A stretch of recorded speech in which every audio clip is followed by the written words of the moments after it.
Are we live? Oh, are we live? Yes, we We are are. live now. Yes, we're live now. Ooh, fun.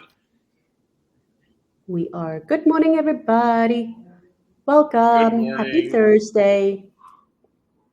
Good morning, or for some of you, it's good afternoon. Oh, I should put my. I'll put my. I'll put my hat on. Look, it's got ears. I love that. This is I bought this at Disney World like 20 years ago, and it still fits me, and I take very good care of it. So, Mickey Santa Claus. Yay. So, I happy love it. December, merry everything, all that good stuff. This is a really warm hat, so I'm going to take it off now. So we don't have anybody here today, which is totally fine. We're still gonna do this anyways because this is really great information, and it's stuff that's actually coming up that we're talking about in 2025, which is only 19 days away. Scary enough. But we're gonna go through the whole webinar. Nella's gonna have some questions for me at the end, which are kind of some really good ways to spark some conversation that you guys might need to have. But we're going to be doing this again at least a couple more times in 2025. So if you've missed this one, you can certainly join us for another one. Nellett, I just want to make sure, can you see my screen? Does everything look good? Yes, looks Okay, perfect. perfect. So today we're going to talk about compliance, a countdown to compliance that with some law changes that really affect meetings and your minutes and posting those publicly, and video recordings and that sort of thing. So before we get started, I just want to introduce myself to everybody. I'm waiting for my my slide to advance here. It doesn't want to advance. Let me try one. I got to try one other thing here. Technology is great when it works. Here we go. So first of all, my name is Chris Astrella. I was a municipal clerk treasurer for almost 17 years in Wisconsin. I was a deputy administrator for just short of 10, maybe it was 10. I guess it was 10, for 10 also in Wisconsin. I'm currently an adjunct professor of public administration at my alma mater, UW Oshkosh, and at Rochester University in Michigan, which is just north of Detroit. I'm a past president of the Wisconsin Municipal Clerks Association. I love the Packers. So far, football season's been great. I love the Yankees. The World Series was heartbreaking, and In-N-Out Burger is the greatest cheeseburger on the planet. And I live in Las Vegas. My wife and I decided just about 3.5 years ago. We actually decided way before then, but we actually moved here 3.5 years ago. We both really don't like winter, and so our winters here are much milder. I don't have to shovel snow or anything like that. It still gets cold, but not as cold as it does in Wisconsin. So, little bit about me, a little bit about my history. Obviously, I'm the government, and I should tell you here why I'm here. I'm also the government content insider for both TownWeb and HeyGov. It really just kind of is a fancy way of saying I used to work in municipal government and I know things, and but I love working for TownWeb and HeyGov. Great organizations. We'll talk a little bit at the end about what we can do, but the main focus of today's webinar is bringing you into compliance. So with a couple of new laws. And so first things I want to talk about are digital government, which is going to kind of lead into what our main topic is. So really, we've all seen, especially in the government space, we've all seen since COVID-19 an entire really departure, a move away from paper, from in-person operations, and towards full digitization, electronic forms, online payments, that sort of thing. And really there are some really good things about this. Digitization will really allow your municipality to be more accessible. It will also provide, as you put more information out there, whether it's on your website, if you have a Facebook page, anything like that. And again, we're going to talk mainly video today, so we can include that as well. But as you put more information out there, it's going to create more access to that information, more transparency, and that in turn is going to help you build trust with your community, with those that you saw, maybe even with the media, if you have media folks that are involved in that information, that they want that information. But how did we get to digital government? And how did we get to online meetings and Zooms and live streams and all that kind of stuff? the real kind of trigger here was COVID, and I think we all know that. I won't go into too many details specifically about COVID, but we all had to adapt. Some of us didn't have in-person meetings for a few months. I was a clerk when COVID happened, so I went through this with everybody that also was. Some of us didn't have in-person meetings for a few months. Those of us that did had to space chairs out, had to space people out. You all remember that. But really, this movement was already kind of happening. And I listed that as number two.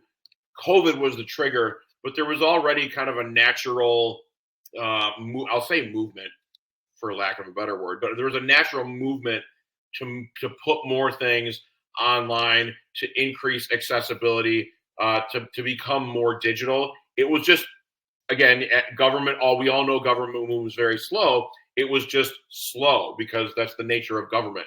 COVID accelerated that. The other thing that COVID did is it has affected the private sector. The private sector passed government completely by. They had to adapt and change how they operated their businesses because otherwise they would go out of business and people would be out of work. And so things like QR codes, either for payments or for information, things that like Target and Walmart where they drop your orders into the trunk of your car. Businesses, DoorDash now, Grubhub, Eat Street, all those food delivery services, they didn't really exist in the place that they are now, 3, 4, 5 years ago. And so the private sector really had to adapt because otherwise they would simply close their doors. Because of that, the people expecting what are now their expectations have risen because the private sector is doing X, Y, and Z. Now the people are expecting the government to adopt those same things. And so folks in the government sphere are now playing catch up because the public is demanding it. I made this word up, Amazonification. I don't know if somebody else has made it up. I'm certainly not going to take credit for it, but I know I made this up like a year ago. Amazonification is if you have a Prime, say you have an Amazon Prime account, you can order something and have it delivered to your door tomorrow. In some cases, even the same day. In some cases, overnight, in a few hours, whatever it is, depending on how close you live to a fulfillment center.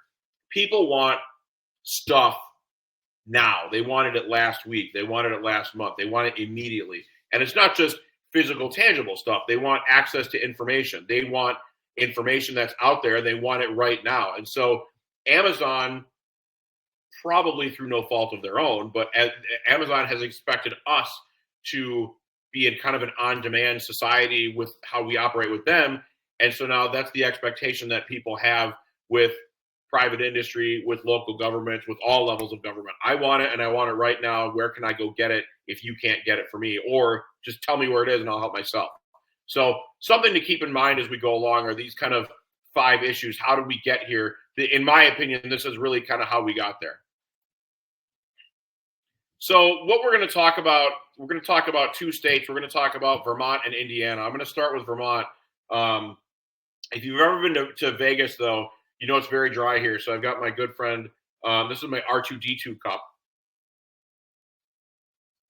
filled with lemonade. So it is a little dry. I might have to go to that from time to time. But Vermont has an open meeting law. And every state typically has one. I'm very familiar with the one in Wisconsin because that's where I worked. Vermont has one as well. It does mirror some of the things that I experienced in Wisconsin, but I just want to talk about it really quick. All meetings of a public body are declared to be open to the public. Excuse me, it's dry here. To the public at all times, and participation in meetings has to be allowed through electronic or other means. Now, of course, other is not defined, but electronic is. Can people submit comments on a Facebook live stream or a YouTube live stream, or do you have comments turned on a Zoom conference? There are options, there are possibilities for that already. Minutes shall, and for those of you, again, if you're watching this, you're in the government space, so you know the power of the word shall. Minutes shall be taken of all meetings of public bodies. The minutes shall cover all topics and motions that arise at the meeting and give a true indication of the business of the meeting. Now, this is specific, but at the same time, it's not. you have to cover all the topics, but at the same time, define a true indication of the business. That leaves it open to interpretation. So that's why everybody's minutes can be a little bit different. But again, gives you some general guidelines to follow, even though they're very specific, gives you some general guidelines to follow. The new stuff, minutes of all public meetings shall be, this wasn't new.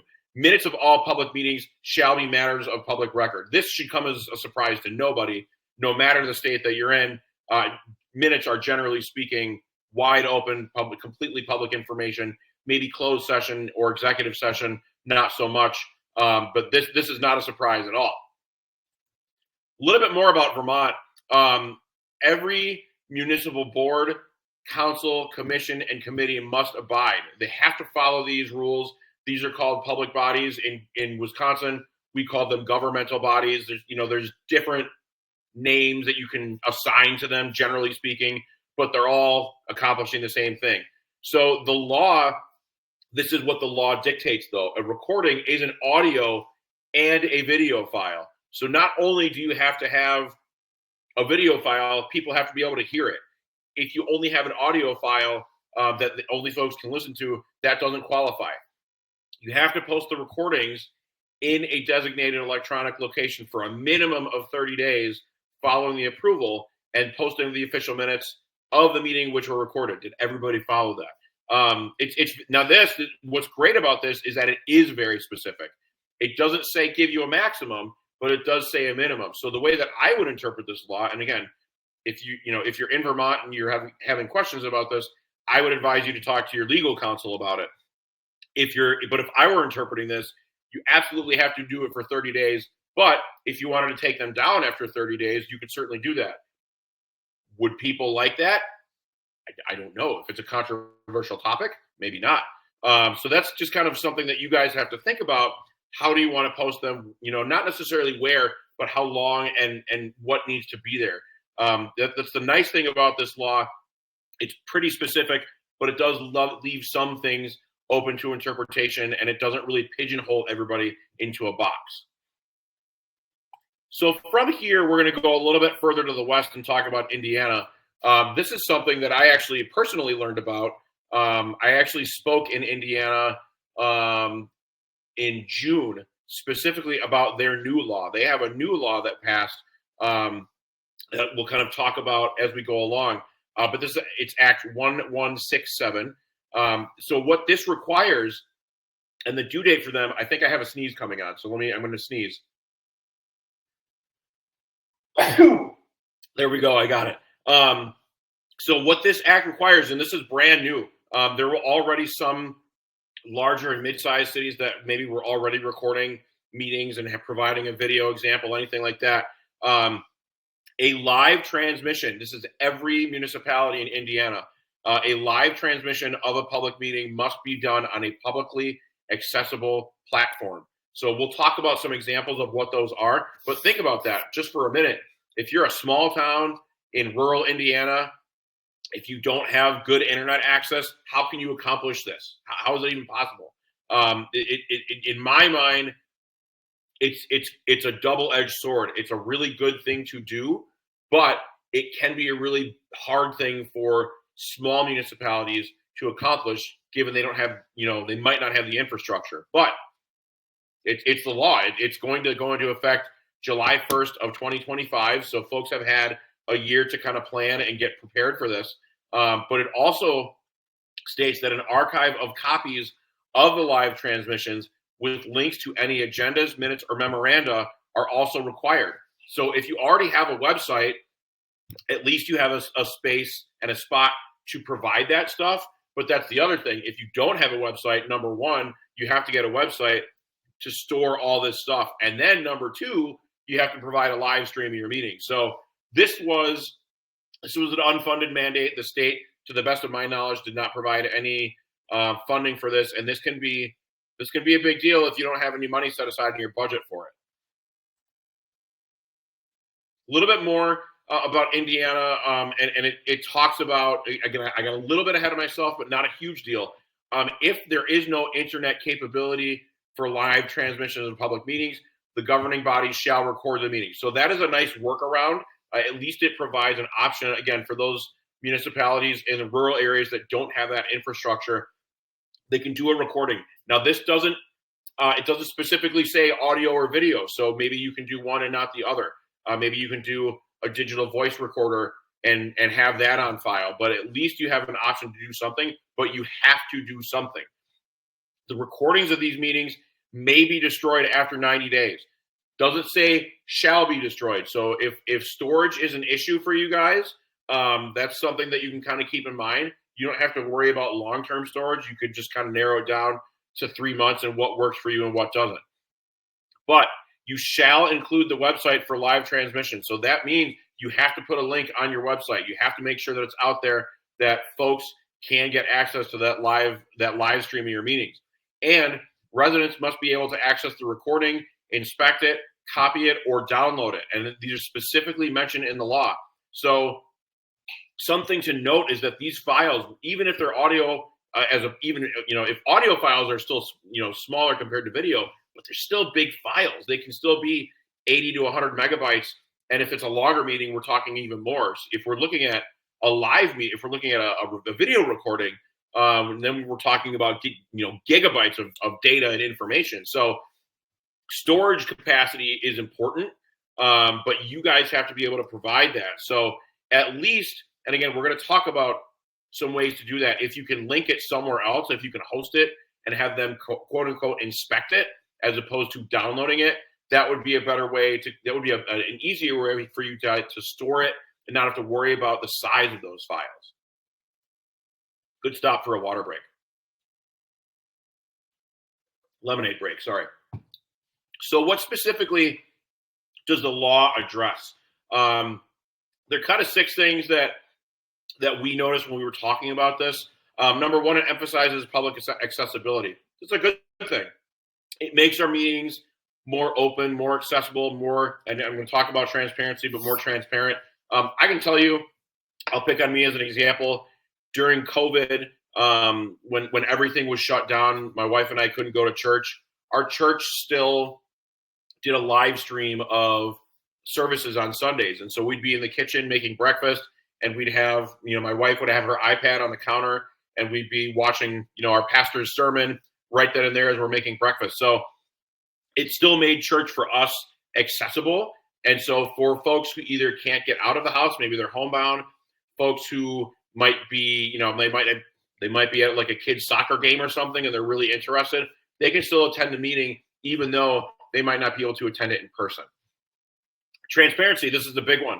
The ultimate way to see, what's going on in my local government is to either be there in person or to be able to watch it. And so it provides a lot more transparency than if you're, not that there's anything wrong with the minutes, but a video recording doesn't tell 1,000 words, it tells 1,000,000 words. So it really increases the transparency and lets people know what's going on. It's definitely more inclusive. Again, I talked about this a little bit, but if you've got folks who can't make it to your meeting for one reason or another, if you provide a live stream, they can watch it from home. I mean, you would think maybe they're not going to watch it from work, but maybe they could. But it will allow those who otherwise wouldn't be able to participate to participate. And I led off with this. There is a clear movement towards digital government, and this is right along there. It's taking off. Just because we're talking about Vermont and Indiana today doesn't mean that other states aren't already talking about it. My neighbor to the west, California, they've been talking about it for a few years. I've heard other states in my travels that they aren't required yet, but there are states that are already doing this. And so it's coming. Like, it's just something that you should be already planning for, if not implementing, but it's coming.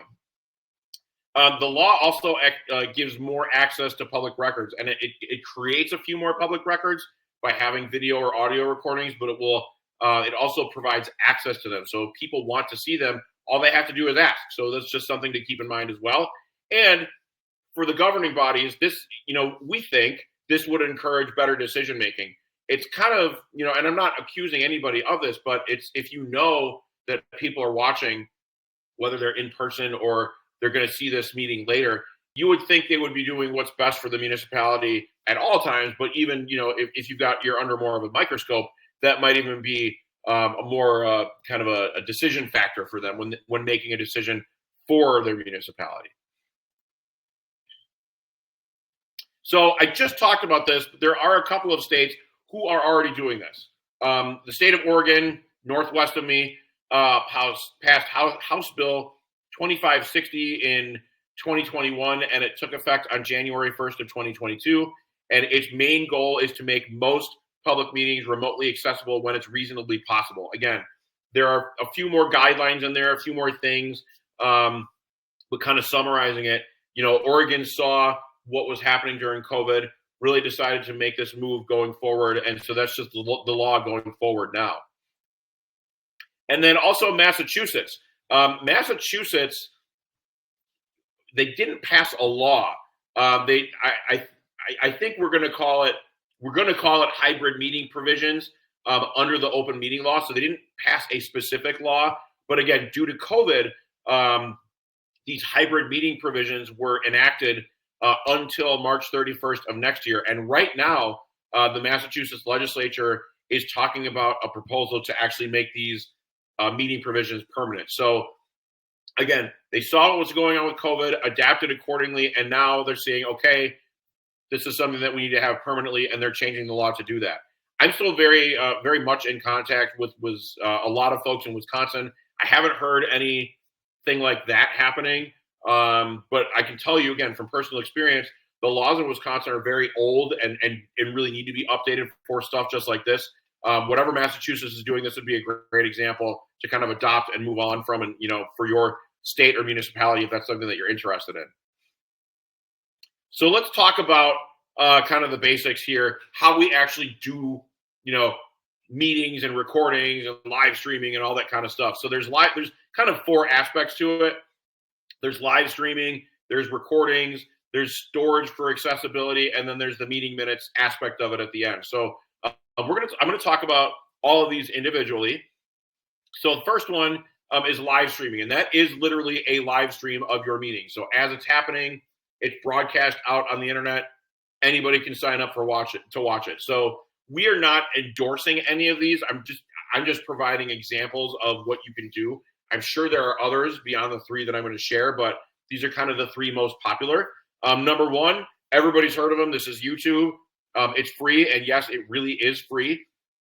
It will automatically build your meeting video archive, so it really does serve as kind of your host of your library of every meeting recording you've ever had. All you have to do is upload the video file. It will take a few minutes, again, because those files are large, but you're all set to go once you're done. Residents can also watch the live stream on your website, and then if they miss it, they can go back to the recording that's stored on there and find out what information they're looking for. So YouTube is great. Again, I'm not endorsing them, but we just switched to them for TV, and many of the same aspects that they have on regular YouTube, they've transferred over to YouTube TV. So I've had experience with them on a little bit on my end as well. The next one is Zoom. This is something in both of our companies that we all use a lot.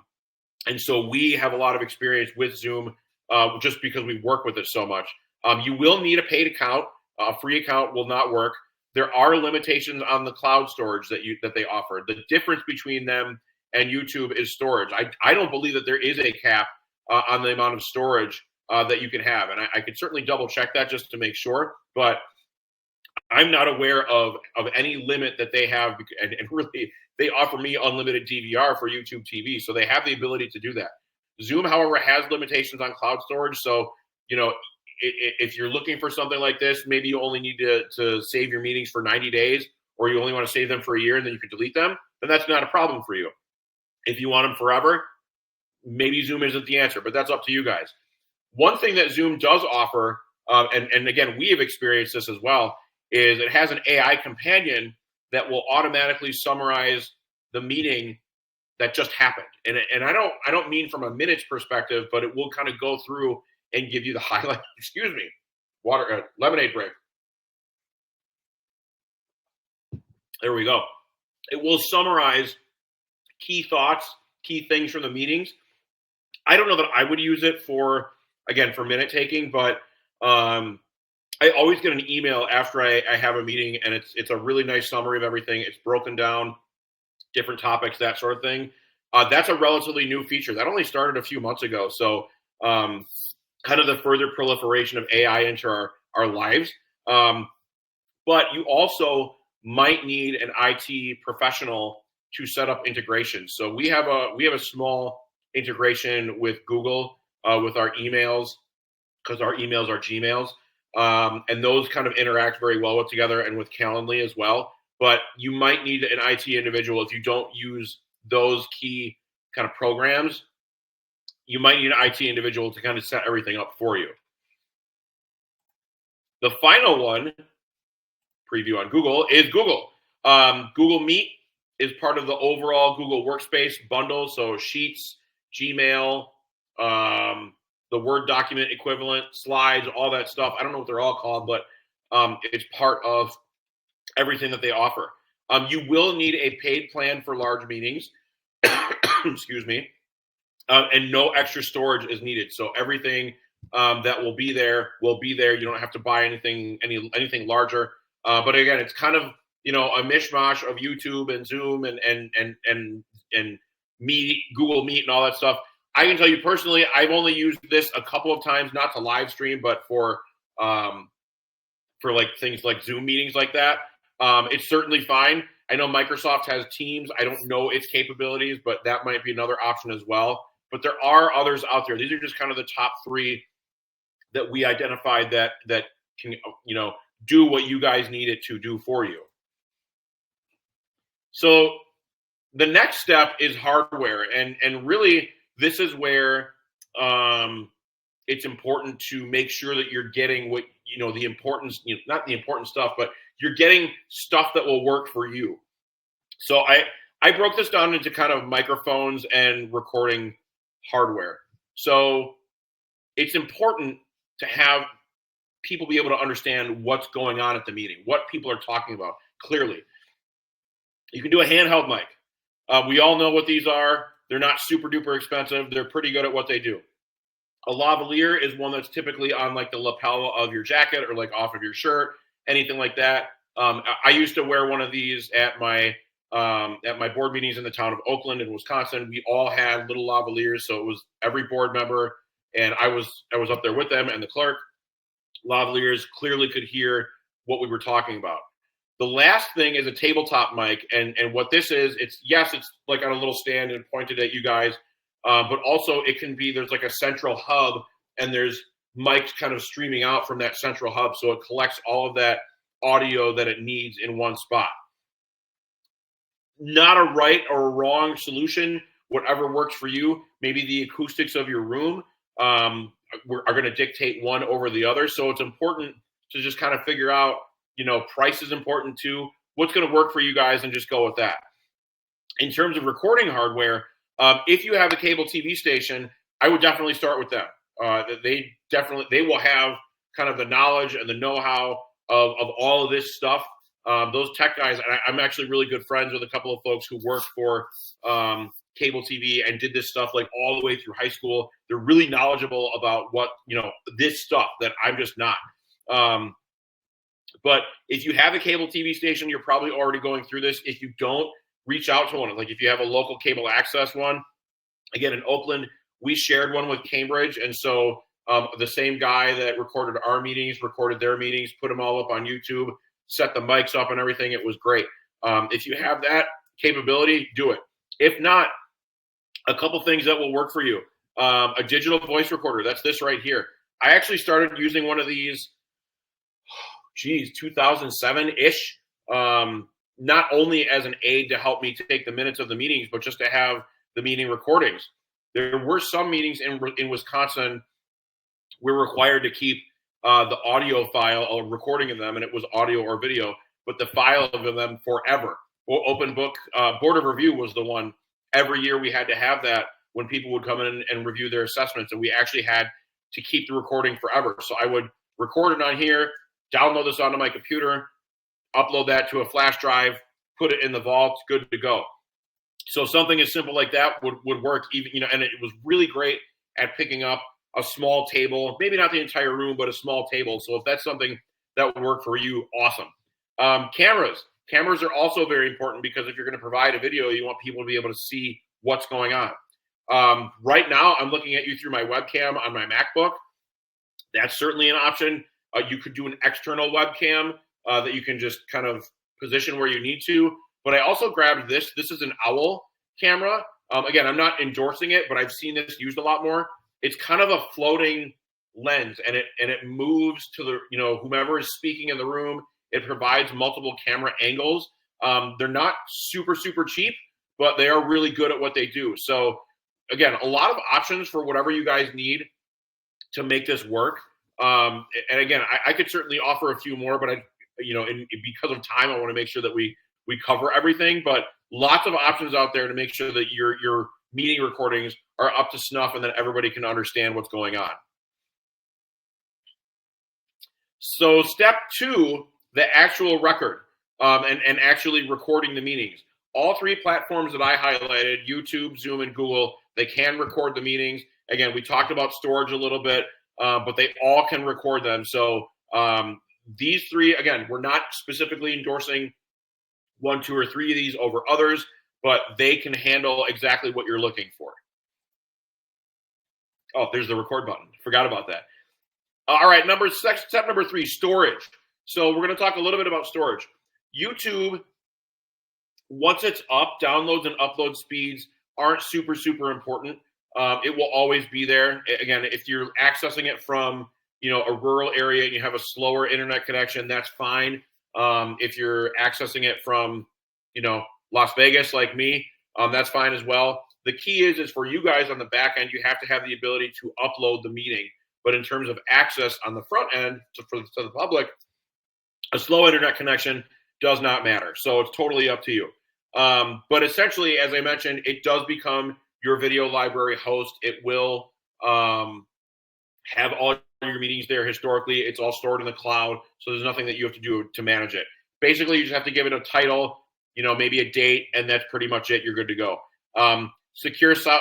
You could also do a secure cloud server hosted by your municipality. One example, again, not an endorsement. One example is Google Drive. They provide a limited amount of space for free. And then if you needed more, you can buy more. Just go up to however much you need. And then finally, if you wanted to do storage provided by the tool, use to record the meeting. So the Zoom is a great example of this.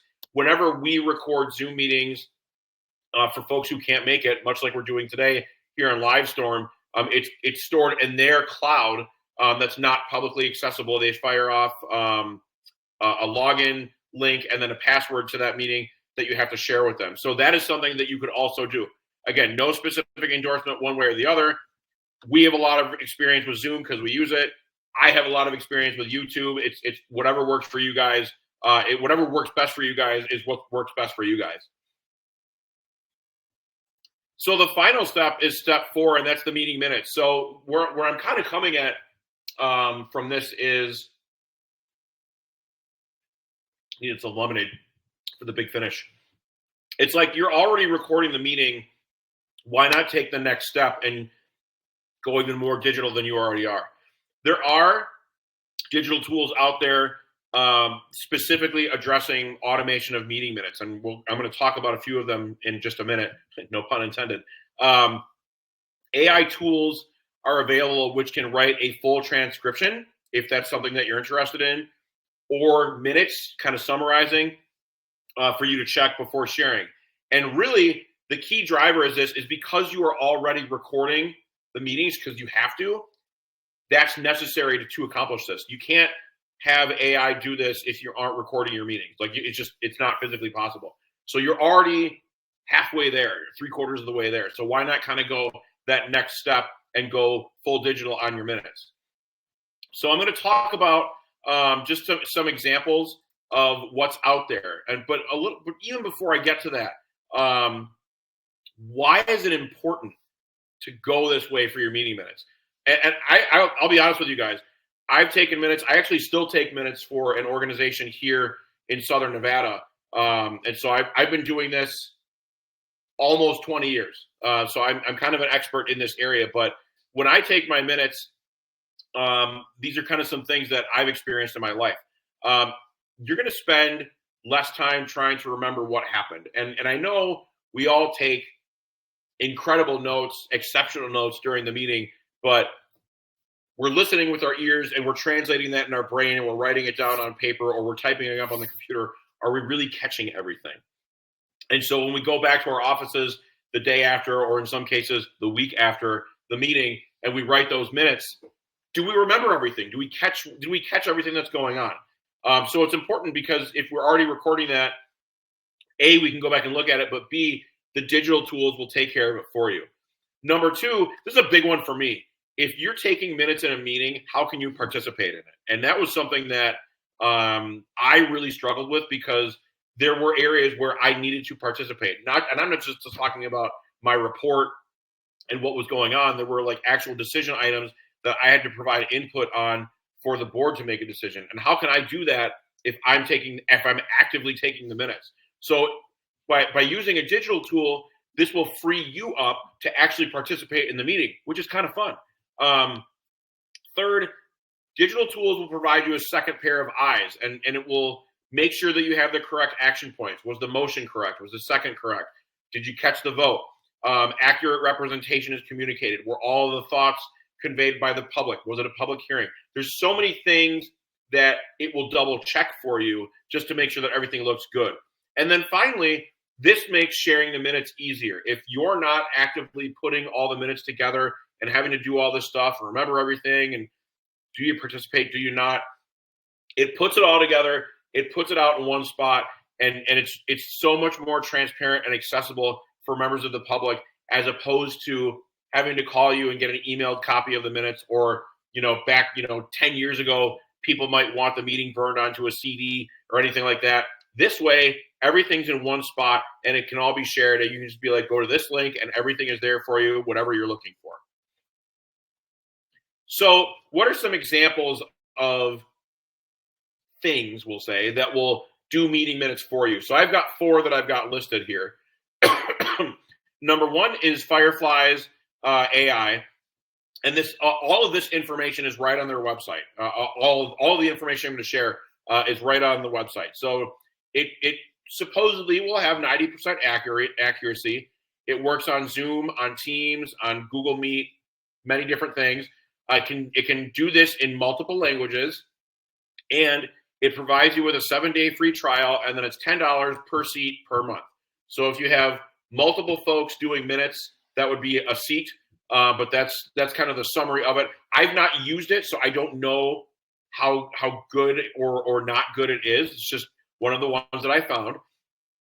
If any of you are on kind of on the Microsoft platform, Teams also does have a minutes tool. So it provides full transcripts with a speaker ID and timestamps. Once it's done, you can download into a Word document, which is very cool. Word documents are arguably the most widely used summaries out there, but it's only available to 365 users, and you have to have a business basic bundle. Wow, say that 3 times fast. And it will charge you $6 a month. I don't know. Again, I've not used this one either. I don't know if that is per person, per seat, if it's overall unlimited users. I have no idea. But if you have Teams, you might already have access to this. So check it out. Couple more. One that I am a little bit familiar with is Clerk Minutes. Clerk Minutes is a program that we have put out. It's specifically made for government. It's either $99 a month or $2,000 a year. It pulls information from the agenda and the recording to make your minutes. We offer a 14-day trial. It is completely web-based. It assigns speakers, and you can export it as a Word document or a PDF. It's really great to see how it's evolved since we released it. I think it was end of February, very first part of March. It just keeps getting better. It's kind of like all AI. It just keeps getting better the more that you use it. So that's something, again, we're talking about a bunch of programs here. Ours is made specifically for government. That doesn't mean that these other ones can't work for you, but it's something that we just kind of keep in mind. The last one that I'll talk about is Crisp. Crisp is free for small organizations. There's a cost for larger ones. It didn't provide what that was, but it's there. What kind of differentiates Crisp from everybody else, it includes background noise cancellation, which I think is pretty cool and really can kind of literally drown out some of the noise to the recordings. And it also does provide speaker recognition. So there are others. I could go on for an entire hour about all the AI products that are out there. These are just 4. Again, we're not endorsing one. Maybe we might be endorsing Clerk Minutes a little bit, but there's so many tools out there for you to use. Start with one. If you don't like it, go to another one. There's so many that you can choose from. So how will automating your minutes, how will this entire process of kind of video recordings and digital stuff, how will that help your municipality? So your municipalities are all a bunch of individuals you provide information to, you provide services to, you serve them in the best possible way that you can. What this will do, this will increase the access, and we've talked about this a little bit, this will increase the access to information for them. They want the information, so you're giving it to them proactively as opposed to them saying, hey, I'm looking for minutes from a year ago. This will help build a culture that includes transparency, that includes everyone. This will increase engagement. This will increase trust, which I'm going to talk about a little bit. All around, it's a good thing for everybody. It provides that kind of, we're not trying to hide anything mantra. It's better for your elected officials. There's really no downside to providing more access to information. And again, it looks like I just can combine number 3 and number 4 right here. But I think the last point is even the most important. Your residents will support your municipality and trust you to do what's best for them. I think that's really important kind of in the day and age that we're in right now with the 24-hour news cycle and politicians and blah, blah, blah, blah, blah. It's like, who's telling the truth? If the information is out there, then you just know it's the truth. You can go to the official source for the truth and go for it, just get it right then and there. That will increase trust, which is so paramount in government operations.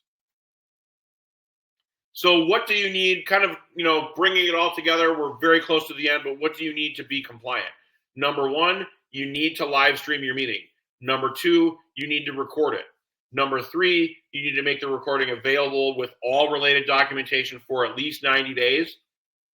And number 4, you have to produce and share the meeting minutes. And so that is something, all of those things, this is the tiny, tiny, tiny sales part at the end.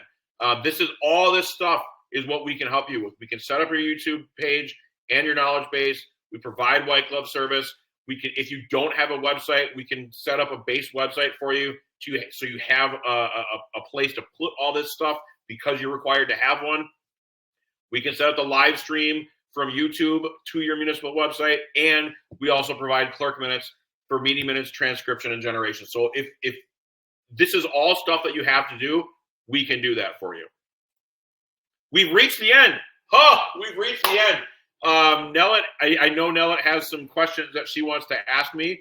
I'm going to put my contact information up there. This is actually my email, and then we've got our sales, kind of general town web sales and our town web number. But I'm gonna stop for a minute and have some more lemonade, and then see if we have any questions.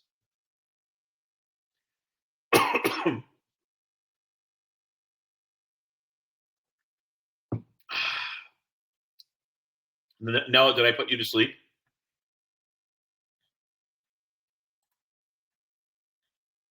No, I didn't.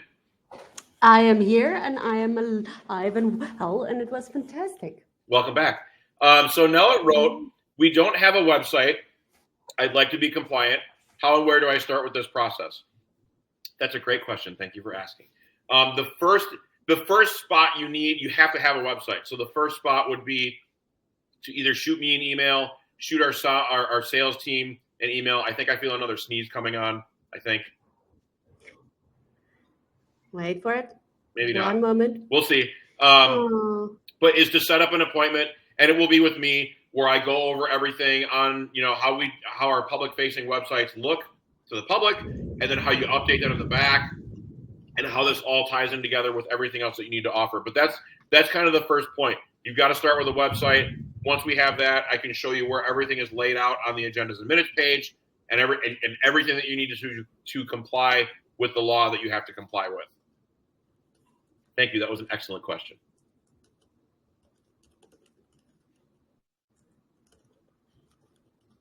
Do we have any other questions? Oh, we do. Oh, this is incredible. It's almost like you had these prepared. Nellet asks, we already have a municipal Facebook page and a YouTube page. Can we use those instead of creating new pages? Yes. We also offer Facebook live syndication. So if you're broadcasting out on Facebook Live, we can do that. And if you already have a YouTube page, we can just set up a link to your existing YouTube page. That's no problem. It's very easy to do. Maybe I have a cold coming on. I'm not sure. I'm a little stuffy in the nose, a little cough. Maybe I got a cold coming on. We'll see. It is winter, even though it's Vegas. It is winter. I'm wondering if there's a third question.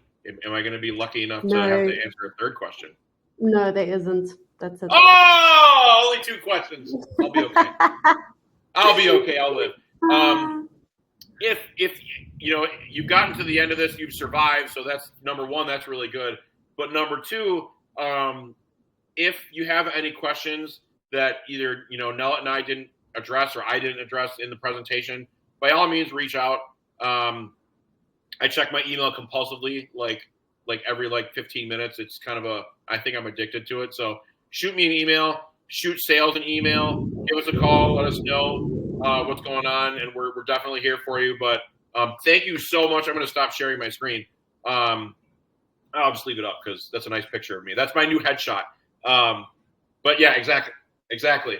But thank you so much for surviving and making it to the end of this. I hope you found this really helpful, really informative. Lots of options out there to help you comply, and we can definitely help you with that. So hope you all have a great day. Thanks for joining. And if you're watching this in December or early January, happy everything and merry everything, merry December, all that good stuff. I'm not going to put it on again because it's warm, but it's there. So all that good stuff. Whatever you celebrate, enjoy it. Thank you so much, everybody.